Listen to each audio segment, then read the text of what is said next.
Hello, students. How are you? My name is Priya. So, students, in a childhood, you heard about many stories like Fox and Grapes, A Greedy Dog, The Hare and the Tortoise. So, many stories gives us a lesson that adopted in our life. So, today we will discuss about class 5th English literature. The first chapter is The Thief and His Mother. सो एक चोर और एक मम्मा की story है. So today we will discuss about.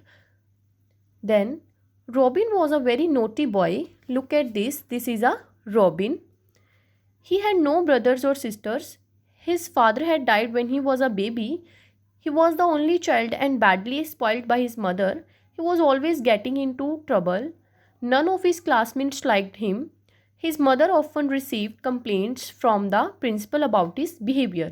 Robin एक बहुत ही शरारती लड़का था. उसका कोई भाई बहन नहीं था. उसके पापा की डेथ तब हो गई थी जब वो एक छोटा सा बेबी था एंड वो अपनी मम्मा का एक सिंगल बच्चा था and badly spoiled by his mother. और अपनी मम्मा का बिगाड़ा हुआ बच्चा था, बैडली स्पॉइल्ड. वह हर वक्त कोई ना कोई गलती करता रहता था. न उसके कोई भी क्लासमेट्स उसको पसंद नहीं करते थे और उसके मम्मा को हमेशा ही उसके स्कूल के प्रिंसिपल से कंप्लेंट्स आती थी उसके बिहेवियर के बारे में. Then look at this is Robin's mother. One day Robin went home with a slab of chocolate in his pocket which he had taken out of Wendy's lunchbox, and though his mother saw him take it out of his pocket and eat it, she did not care to ask him from where he had got it. एक दिन robin एक chocolate अपनी pocket में लेकर आया जो उसने अपने फ्रेंड वेंडीज के लंच बॉक्स से चुराई थी. उसकी मम्मा ने उसको खाते हुए देखा लेकिन उसकी मम्मा ने उसकी तरफ कोई ध्यान नहीं दिया और ना ही उसके बारे में उसको कोई क्वेश्चन पुट किया. So then the next day Robin's mother saw him using a new pencil which belonged to his classmates Minnie, and as always she paid no attention to the fact that it did not belong to him and did not care to question him about it. अगले दिन robin फिर एक अपने friend की pencil चुरा कर लेकर आया जो उसकी क्लासमेट मिन्नी की थी. उसकी मम्मा ने फिर उसके बाद में कोई ध्यान नहीं दिया और ना ही उसको पूछा कि तुमने ये पेंसिल कहाँ से लेकर आए हो और ये तुमने पेंसिल कहाँ से ख़रीदी. उसने उसकी तरफ कोई ध्यान नहीं दिया. So in this picture look at this in the conversation of his mother and the robin. Then one day he brought home another child's English exercise book because he lost had its own, but his mother, instead of spanking him and insisting that he should return the book, encouraged him, saying, "Good, this child's work is neat. You will be able to learn better from these notes." अगले दिन robin अपने एक friend की exercise book चुरा कर लेकर आया क्योंकि उसने अपनी एक बुक खो दी थी. बट उसकी मम्मा ने इंस्टेंट इस बजाय उसको डांटने की बजाय या उसको ये कहने की बजाय कि तुम्हें उसकी बुक वापस करनी चाहिए, उसको बोला कि अच्छा किया कि तुम ये बुक लेकर आए, इससे तुम और अच्छा पढ़ सकती हो क्योंकि इस बच्चे की राइटिंग बहुत ज़्यादा क्लीन है.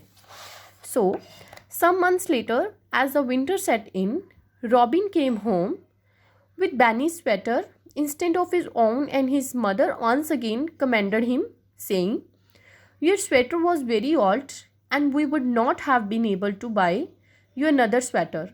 So it's a good thing you did this. I am sure that the boy who owns this sweater is rich enough to buy another one."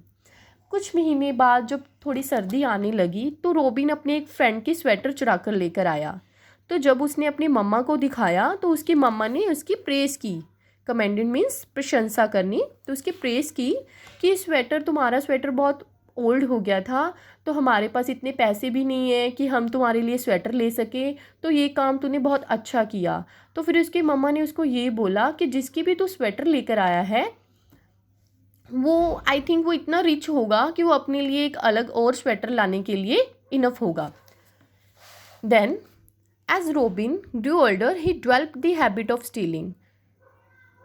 He stole from the stores, he stole from his friends, he even stole from his mother's purse.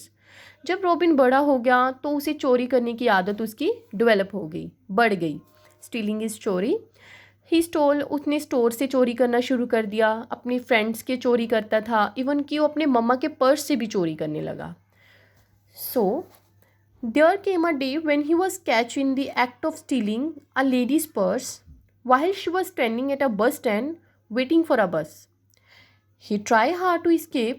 He ran down the crowded road between buses and cars.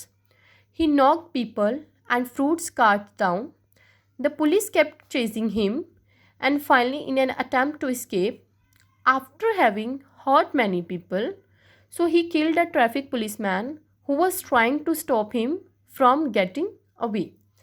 एक दिन ऐसा दिन आया कि उसने एक ladies का purse चुराया जो कि बस स्टैंड पर बस का वेट कर रही थी. तो उसने पुलिस के द्वारा पकड़ा गया. तो उसने भागने की बहुत कोशिश की. ठीक है, तो वो बसेस क्राउड के बीच में, कार्स के बीच में भागने लगा. वह लोगों के साथ टकराया और उसके साथ जो भी टकराया उसकी फ्रूट्स की रेडियाँ जो कि नीचे गिर गई थी भागते भागते. And the police kept chasing him. Police उसके पीछे भागती रही और अंत में वह भागने में कामयाब हो गया. After having hurt many people, उसने काफ़ी लोगों के साथ टकराया, तो काफ़ी लोगों को उसने हर्ट किया. And he killed a traffic policeman who was trying to stop him from getting away. उसने ट्रैफिक पुलिस को मारने की कोशिश की जो उसको पकड़ने की कोशिश कर रहा था. देन फिर so look at this the picture of the traffic policeman and Robin. In no time a crowd gather at the scene. वहाँ पर भीड़ इकट्ठी हो गई. The people surrounded him. तो आसपास के लोग जब इकट्ठे हुए तो उसको मारना शुरू कर दिया. So flogged is beaten. तो उसको मारना शुरू कर दिया. And then handed him over to the police. उसको पुलिस के हवाले कर दिया. Who had also arrived on the scene. जो वहाँ पे खड़े थे. A policeman handcuffed him and took him to a cell where he awaited his trial. जब पुलिसमैन ने उसको पकड़ा तो उसे उसको केस कर दिया कि अब देखते हैं कि इसको पुलिस क्या केस मिलता है.